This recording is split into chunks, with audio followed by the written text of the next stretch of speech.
Om Namo Bhagavate Vasudevaya.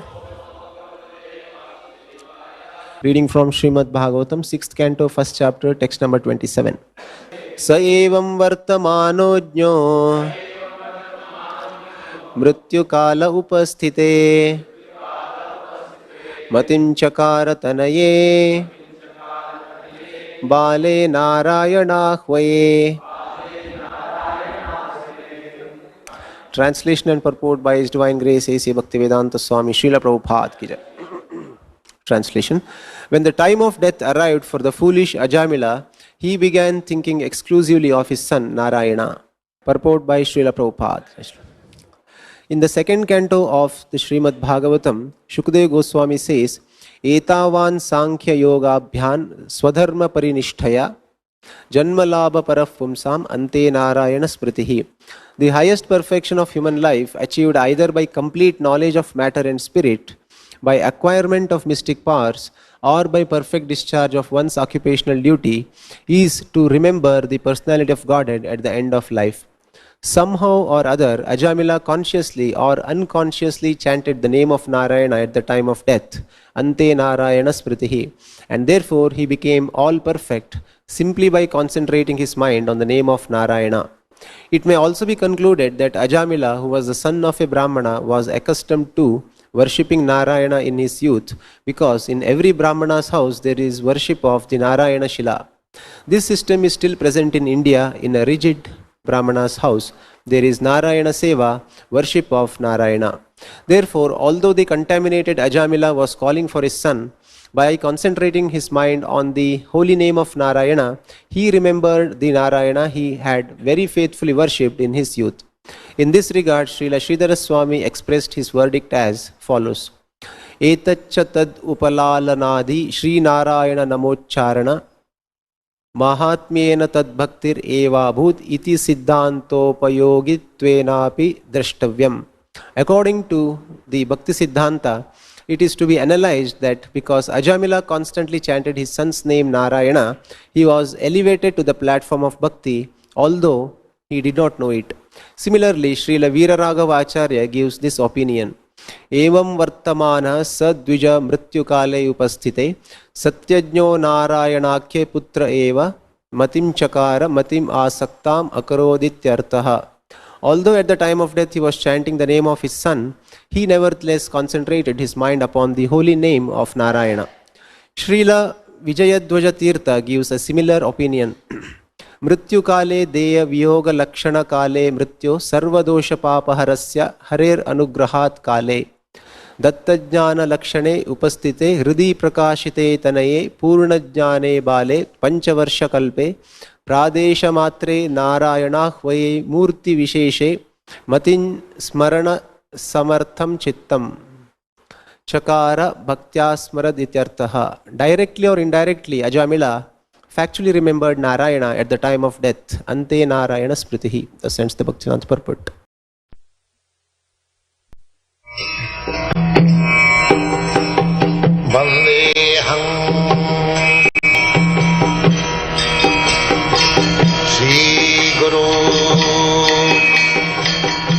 The following is a class on the Srimad Bhagavatam, 6th canto, 1st chapter, text number 27, given by His Divine Grace, A.C. Bhaktivedanta Swami Prabhupada, recorded on the 27th of May, 1976, in Honolulu, Hawaii.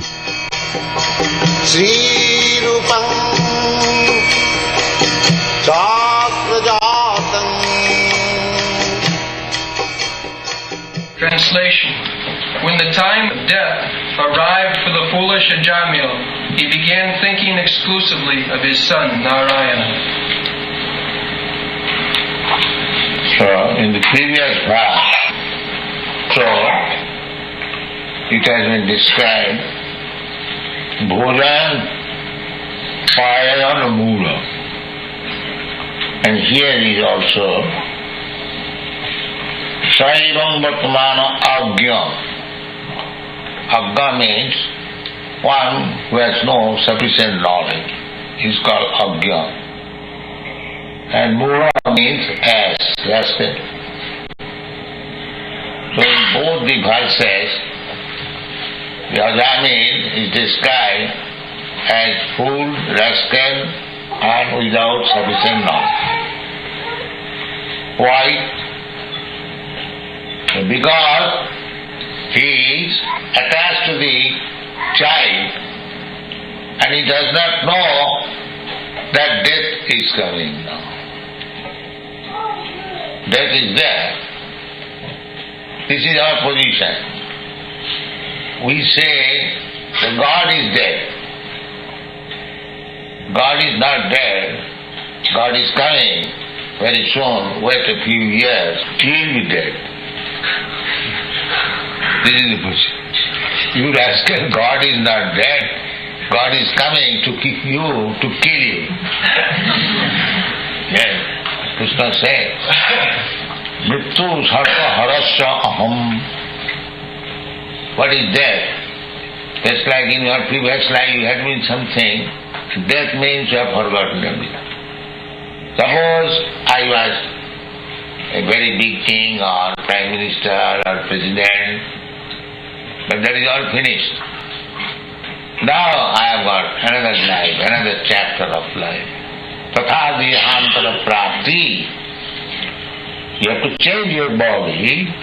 It may be lower degree or higher degree, but you have to change your body. There are 8,400,000 species of life, forms of life. You have to accept one of them. That is our real problem.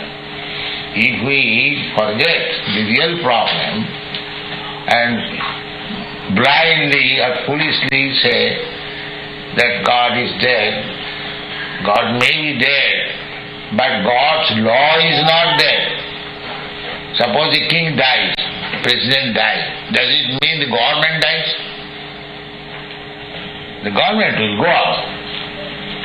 You can say God is dead. God is not dead, neither you are dead. But if you foolishly say that God is dead, that does not mean His law is also dead. The law will go on. One king may be dead, the next his son or somebody will become king, and the government law will go on. So, what is the use of talking foolishly like God is dead? God may be dead, God is never dead. This is going on. This morning we are talking. So we are concerned with the laws of God. God may be dead or alive. It doesn't matter. Suppose by law we are prisoners. We are in the prison house and all of a sudden the president or the king died. Does it mean we shall be free? No, you have to rot. That is Bengali proverb say, Raja mole rajyo atkay. If the king dies, his government is not stopped. We should remember that. So that government is prakriti, the material nature. Actually, prakriti kriyamanani guni karmani sarvasa. You are reading Bhagavad Gita. So, these are all foolish things. That God is dead, I don't care for God. But God is not dead. You are dead. You are dead because, you are dead actually, because this body, the bodily concept of life, this body is dead. Tonight you are driving one car, but if you think that I am the car is dead.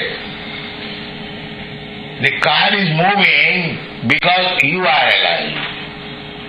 Similarly, this dead body, is dead, already dead from the very beginning. But it is moving on account of the soul. This is knowledge. It is dead from the very beginning. Therefore, in the Shastra it is said that apranasya hi devasa mandanam lokaranya. Apranasya hi dehasa. Deha means this body. So, either it is dead or alive, it has no life. Apranasya hi dehasa. Deha is not alive, it is always dead. Simply we understand, because we are foolish rascal, we understand that this body is dead when the soul is alive. The body is always dead. So Bhagavad Bhakti Vihinasya Jati Japastapa Kriya. If one is not Krishna conscious, Bhagavad Bhakti Vihinasya, then his big nationality, Jati, his achievement, Japastapa, his activities, everything of Bhagavad Bhakti Vihinasya Jati Japastapa Kriya, all these things are like decoration of the dead body. Apranasya hi dehasa mannanam lokaranya. Mannanam lokaranya. We are decorating this body with flower, ornaments, nice cloth. How long? So long the life is there. Then it is beautiful. Otherwise, no more beautiful.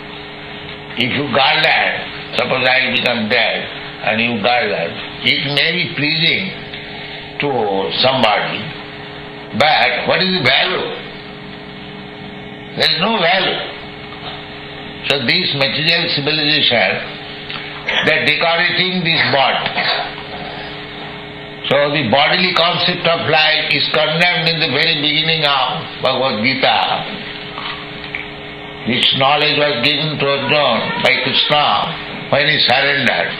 When he was talking friendly, he did not say. When Krishna, Arjuna submitted, that Krishna, I am now perplexed.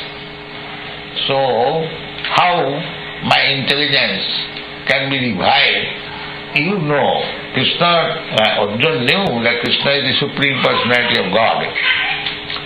So, his perfect position can be solved by Krishna, that he knew.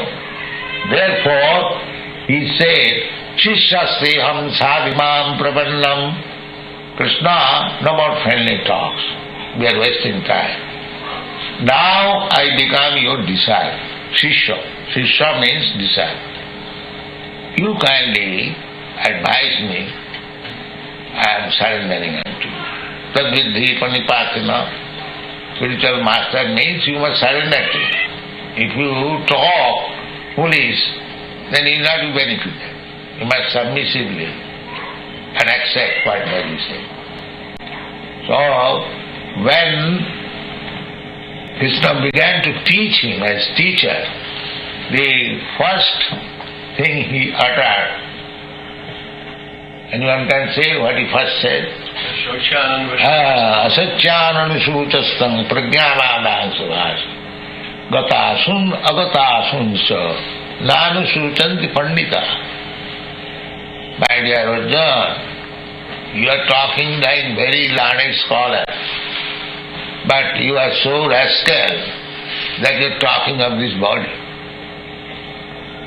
So far the body is concerned, either it is dead or alive, it is not the subject matter of any talk.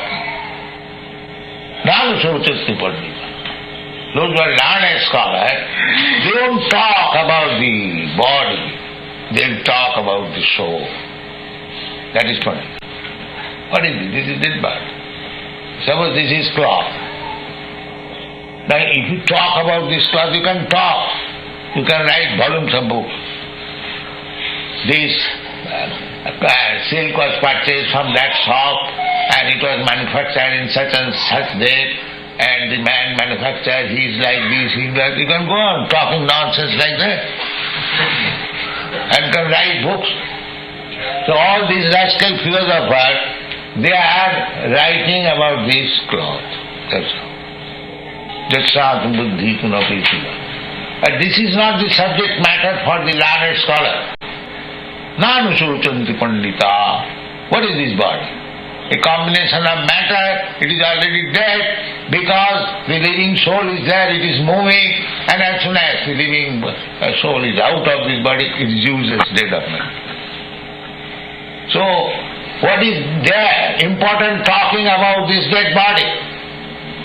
That's it is made of this earth, earthly ingredient, and it will become again. You go either there are three, transformation of this body.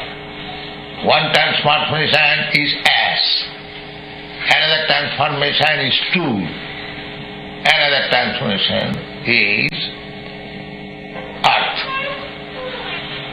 There are three different types of transformation.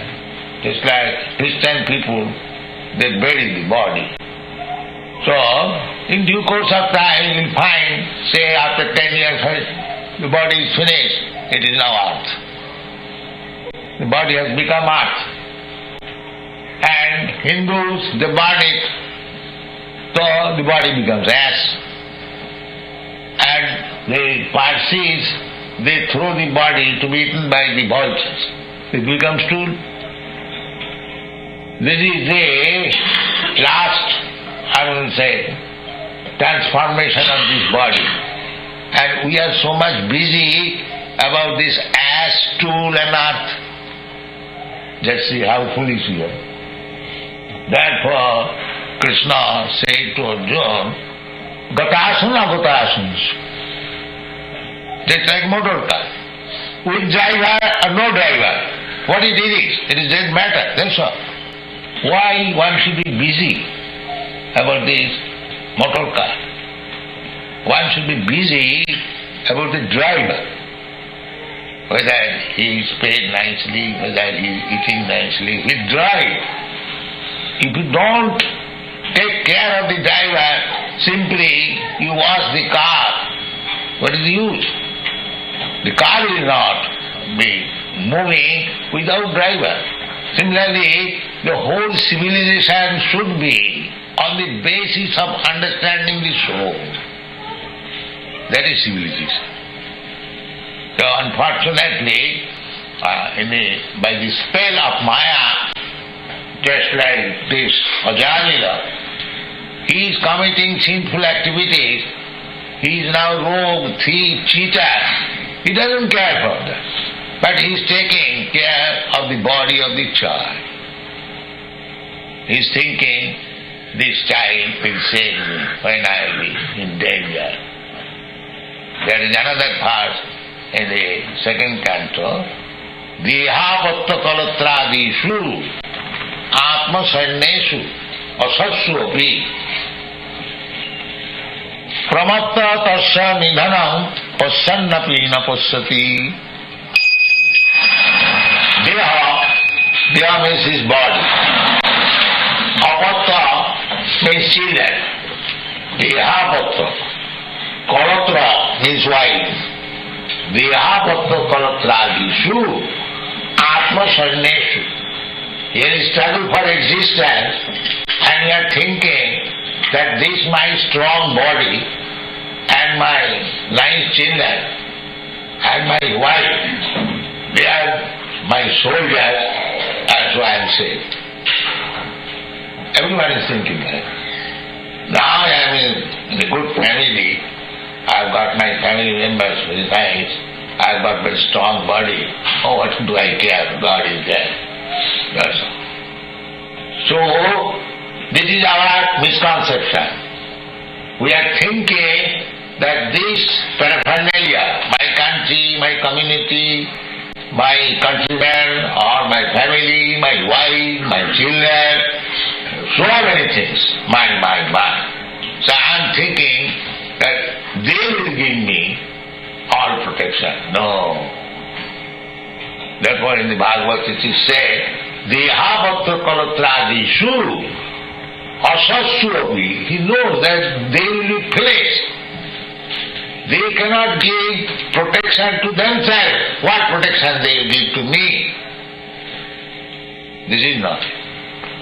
Dehapatta kalatrādishu atma sannesu asassu api pramatta tasya nidhanam, he knows that they will be finished. Pasyannapi na pasyati, he has practical experience, still he does not see. This is called Maya. Maya means thing is one and is thinking otherwise. His soldier, the so-called soldier, the protector, will be finished, but he still is depending on him. Suppose a bird is flying with his family in the sky, but if there is some danger, then no other bird can help you. You have to help yourself. That's an aeroplane. Say dozens of aeroplanes is flying. But if one aeroplane is in danger, no other plane can give him any help. It will fall down and crash, finish. So we have to take care of ourselves. We are thinking, my country, my community, they are all busy in this way. They will save me. No. When death will come, nobody will save you. Remember that. You are challenging God is dead. When God will come and make you kill him, nobody can save you. So we are so foolish, we are thinking that God is dead and I shall continue my life and my wife, my children, my countrymen, my nation will save me. That is not possible. Thank you very much.